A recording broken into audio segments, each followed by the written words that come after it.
সাজেক বাংলাদেশের দক্ষিণ পূর্বাঞ্চলে অবস্থিত রাঙামাটি জেলায় অন্তর্গত প্রায় 1800 ফুট উচ্চতার একটি উপত্যকার নাম, যেখানে রয়েছে পাহাড়, মেঘ আর প্রকৃতির এক অপরূপ মিলবন্ধন। দিগন্ত জোড়া সবুজ পাহাড় আর মেঘের লুকোচুরি দেখতে চাইলে আপনাকে অবশ্যই আসতে হবে এই সাজেকে। এই সৌন্দর্যের কারণেই হয়তো আজও প্রতিটি ভ্রমণ পিপাসুক মানুষের পছন্দের শীর্ষে জায়গা ধরে রেখেছে এই সাজেক। আজকের ভিডিওতে আপনাদের দেখাবো ঢাকা থেকে কিভাবে আসবেন, কোথায় থাকবেন, কি কি ঘুরে দেখবেন, সম্পূর্ণ বিস্তারিত একটি গাইডলাইন। তাই ধৈর্য সহকারে সম্পূর্ণ ভিডিও দেখার জন্য আমন্ত্রণ জানিয়ে শুরু করছি আমাদের আজকের ভ্রমণ গল্প মেঘের রাজ্য সাজেক ভ্যালিকে নিয়ে।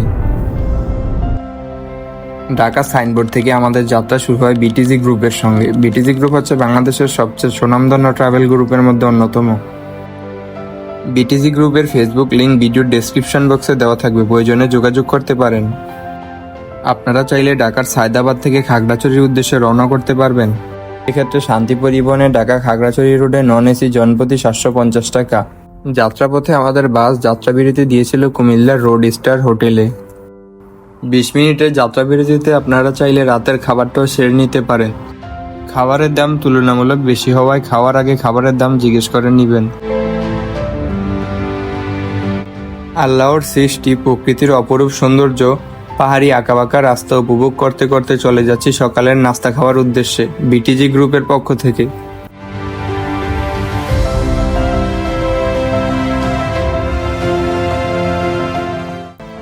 জনপ্রতি টোকেনের বিনিময়ে সেলফি রেস্টুরেন্ট থেকে সকালের নাস্তা সেরে নিলাম, ভুনা খিচুড়ি আর ডিম।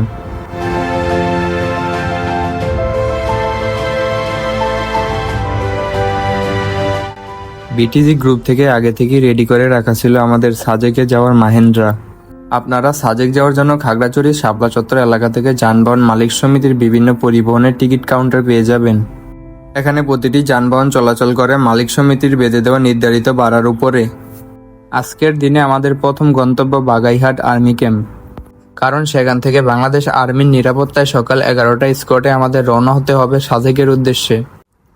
জেনে রাখা ভালো, দিনে শুধুমাত্র 2বার সাজেকের উদ্দেশ্যে আর্মির 2টি স্কট ছেড়ে যায়, একটি সকাল 11টায়, অন্যটি 2টায়। এই 2 আর্মি স্কট ব্যতীত কোনোভাবেই সাজেকের উদ্দেশ্যে রওনা করতে পারবেন না।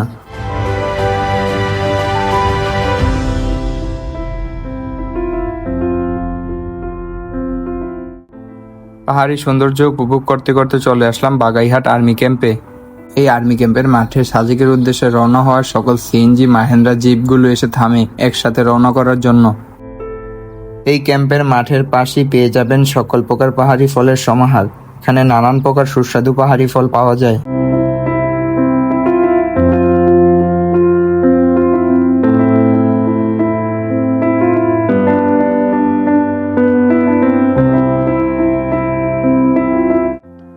ঘড়িতে সময় প্রায় 11টা। এখনই বাংলাদেশ আর্মির নিরাপত্তায় প্রথম স্কট ছাড়বে সাজেকের উদ্দেশ্যে।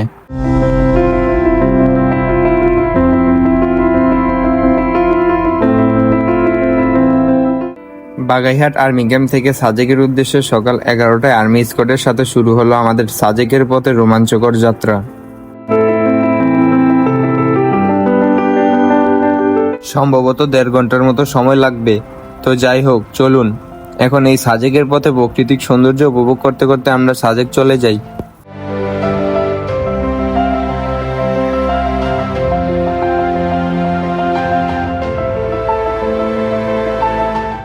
বাগাইহাট আর্মি ক্যাম্প থেকে সাজেকের দূরত্ব প্রায় 32 কিলোমিটার। যেতে সময় লাগে 1 ঘন্টা 30 মিনিট থেকে 40 মিনিটের মতো। বাগাইহাট থেকে সাজেক যাওয়ার পথের সৌন্দর্য একেবারে চোখ জুড়িয়ে দেওয়ার মতো। প্রায় 1.5 ঘন্টার পাহাড়ি আঁকাবাঁকা পথটুকু আপনার সাজেক ভ্রমণের আনন্দকে বাড়িয়ে দিবে কয়েক গুণে।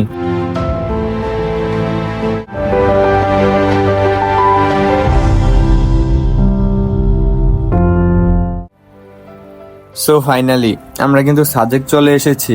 এই যে দেখতে পাচ্ছেন, আমরা কিন্তু এখন সাজেকের রাস্তায়।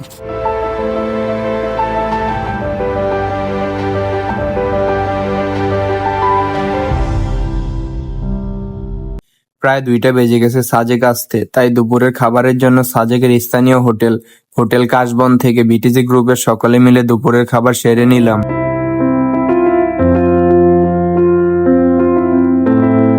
সাজেক ভ্যালির মূল আকর্ষণ কংলাক পাহাড়। এই কংলাক পাহাড়ের উঁচুতেই আমাদের রিসোর্ট। হেলকিং রিসোর্টে আমরা এক রাত রাত্রি যাপন করিব। এই পাহাড়ের পদদেশে কংলাক ঝর্ণা অবস্থিত। এই ঝর্ণার নাম অনুসারে এই পাহাড়ের নামকরণ করা হয় কংলাক পাহাড়। আপনারা যখন পাহাড়ে ট্রেকিং করে উপরে উঠবেন তখন নিচের পাহাড়ি খাড়া ডাল আপনাদের স্পন্দনকে কয়েক গুণে বাড়িয়ে দিবে। ভাই এটা কি ছিল ভাই, যেখানে মানুষ হেঁটে উঠতে পারতেছে না আর উনি দৌড়িয়ে উঠে গেল। নৈসর্গিক প্রকৃতির রূপ সৌন্দর্যে ভরপুর এই কংলাক পাহাড়। তো চলুন এই পাহাড়ের সৌন্দর্য উপভোগ করতে করতে আমরা আমাদের গন্তব্যস্থলে পৌঁছাই।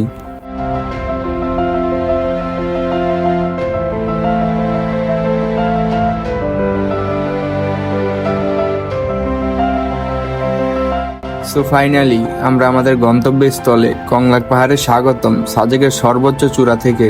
কংলাক পাহাড়ের চূড়ায় এই ছোট্ট গ্রামটিতে ত্রিপুরা ও লোসাই নৃগোষ্ঠীর বসবাস।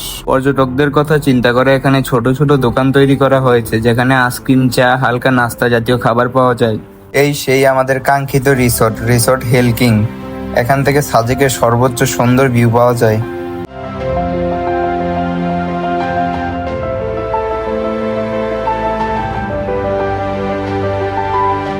কিছুক্ষণ বিশ্রাম নেওয়ার পর বিকালবেলা ঘুরতে যাই কংলাক পাহাড়ে। এসে দেখি কংলাক পাহাড়ে পর্যটক দ্বারা পরিপূর্ণ।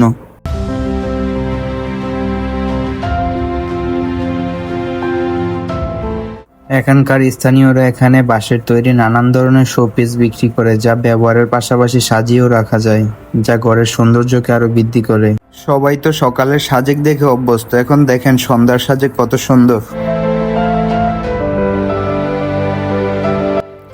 কংলাক থেকে 35 মিনিট হাঁটার পর চলে আসলাম সাজেকের স্থানীয় বাজারে। এখানে মানুষের দৈনন্দিন ব্যবহারের জিনিসপত্র পাওয়া যায়।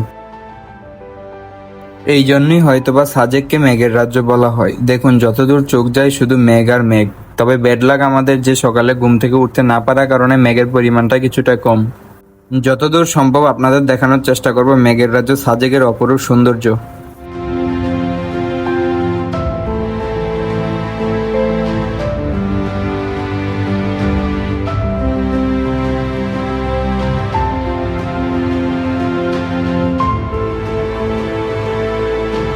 প্রায় 10টার দিকে আমরা আমাদের রিসোর্ট চেক আউট করে চলে যাচ্ছি সাজেকের প্রাণকেন্দ্র হেলিপ্যাডের উদ্দেশ্যে। কংলাক থেকে নামার পথে পাহাড়ির সুন্দর দৃশ্যগুলো আমার সাথে আপনারাও উপভোগ করুন।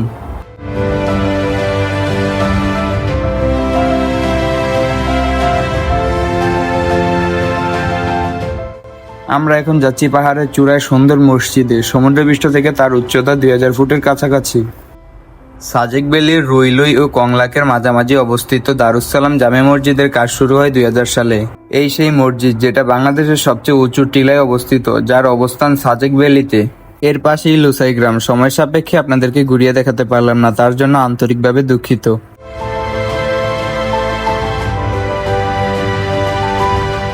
আমরা এখন যাচ্ছি আমাদের মাহেন্দ্রার উদ্দেশ্যে। বাংলাদেশ আর্মির নিরাপত্তায় 11টা স্কোয়াডে আমরা সাজেক থেকে বের হয়ে যাব। বন্ধুরা, অসাধারণ নৈসর্গিক প্রাকৃতিক সৌন্দর্যে ভরপুর এই স্থান থেকে আমরা আজ বিদায় নিচ্ছি। দেখা হবে নতুন কোনো পর্বে। আল্লাহ হাফেজ।